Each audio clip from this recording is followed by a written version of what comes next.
Of course, it is not news that the organized labor in Nigeria, comprising of the Nigerian Labour Congress (NLC) and the Trade Union Congress (TUC), has begun an indefinite strike today, Monday, 3rd of June 2024.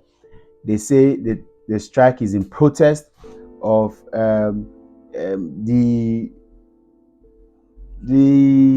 seemingly on insensitivity of the federal government of Nigeria to agree to their terms of offering a new minimum wage, which they like to paraphrase or call living wage, of 464,000 naira.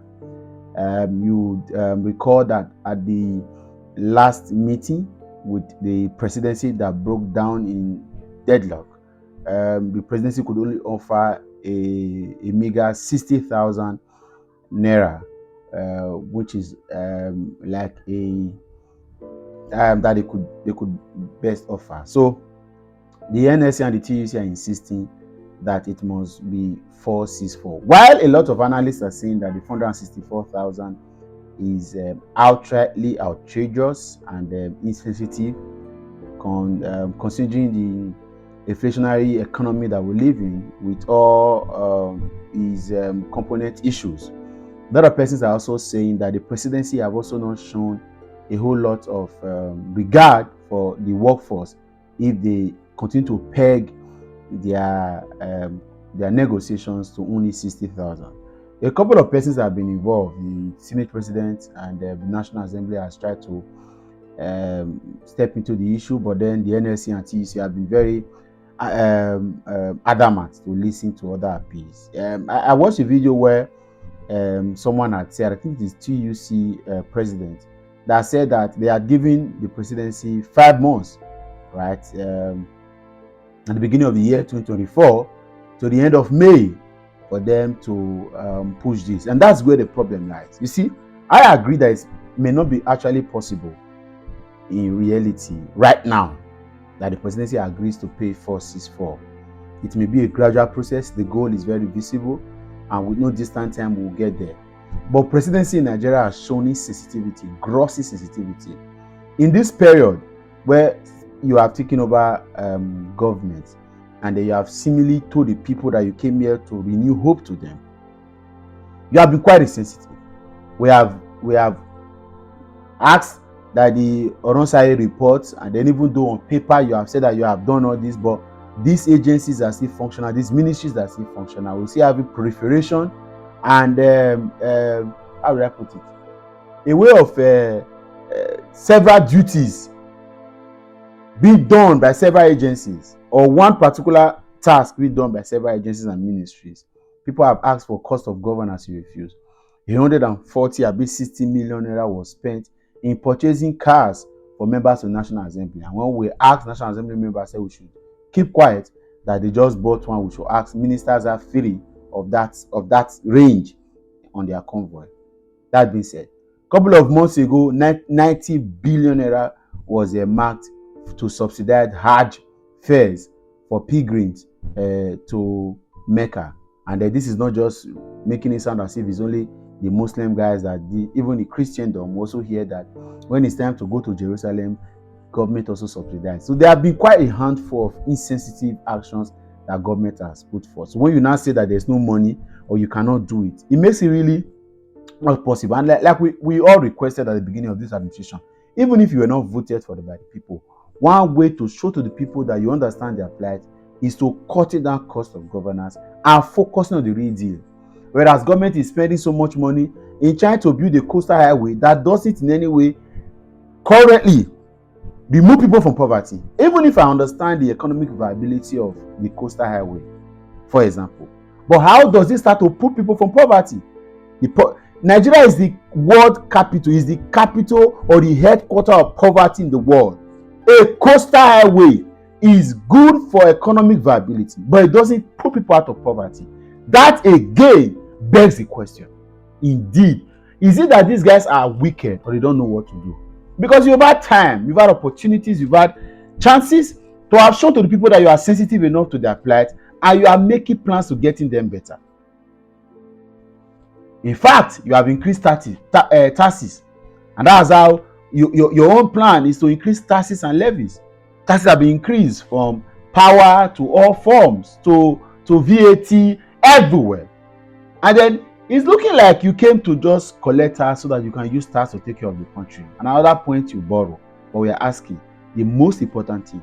People are even questioning right now that the romance with the American Constitution, that we are not practicing in full effect, that we have taken the Constitution of America and we have situated the bicameral legislative system here, and they are not working. What do we need the House of Rep and the Senate for? What do we need it for? What do we need it for? People have been asking for constitutional review. If we have a chance to dialogue about the future of this country, a lot of things will be said. But we are not bothered about that. We are still seeing all this proliferation of very many activities. You are still jumping from one place to another. We hear in a report that the last 3 months, over 8 billion have been spent from the federal government for Tinubu and Shetima's overseas trip. For what exactly? To what benefit? To whose benefit? How does the people benefit? All the largesse that is going to the Senate, going to the House of Rep, all the monies being taken for wages and salaries and commissions, plus Christmas prayers that were sent to emails. How did that benefit the people? How did that? The other day we heard that 500 billion was being given to each senator, for example, for them to go and have project done. Some senators, they say they did not get, some say they got. And then you are saying that minimum wage. Forget all these rhetorics of, oh, if they increase minimum wage, it will mean that you have to, yes.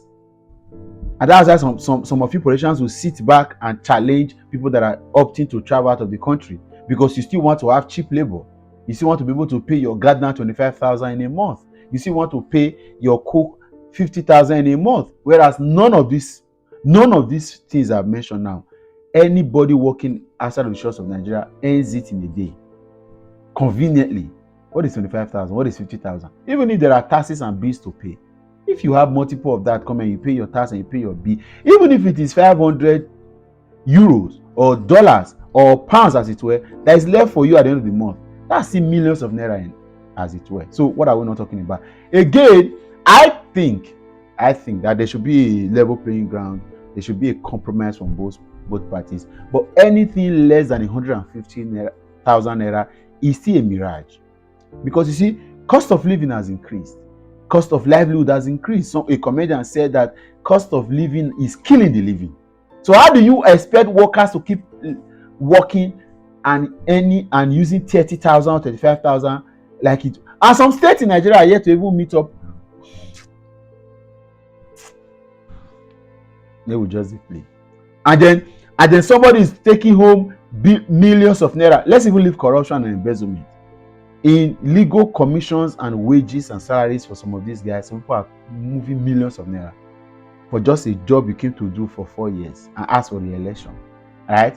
People have been committed to working for the country for over 20-30 years. Cannot boast of having 500,000. How much does a doctor earn in Nigeria? How much does a professor earn? The other thing we were talking about, a Nigerian professor not earning up to 500,000 in a month. And then does it make sense to you, and you want to encourage people to go to school and seek for legitimate ways to make. Sometimes it's just about us agreeing that no, we want to live right. If not, there is nothing in the country that gives you a clue to that living right actually pays. Let's be sincere. We should do better. Again, like I said, 464,000 naira may be too much, but 60,000 naira is a far cry. Let's meet at the center. And again, the reason why this cannot be overlooked is the insensitivity of the government at the center. There have been several mismanagement, several disturbing facts, several abuse, several emotional damage and depressing thoughts when we see how much these guys carry around and how well they live. Whereas the ordinary Nigerian cannot even boast of a living wage. They cannot even feed. Currently in Nigeria, if you feed as a family for 3 times a day, either you're in politics or you are doing crime. Because a lot of people cannot even feed their families of 3 times a day. There are now calculations being done in fixing this. Come on, we should do better. Again, insensitivity of government led us here. I'm sorry for the shutdown. You hear the national grid is down, airports are closed, everything, courts are closed. it's really not something. But if the NSA and TUC are able to hold on to this and follow it up swiftly, and then result comes out of it, it means that we'll be getting there someday, right? May God help Nigeria.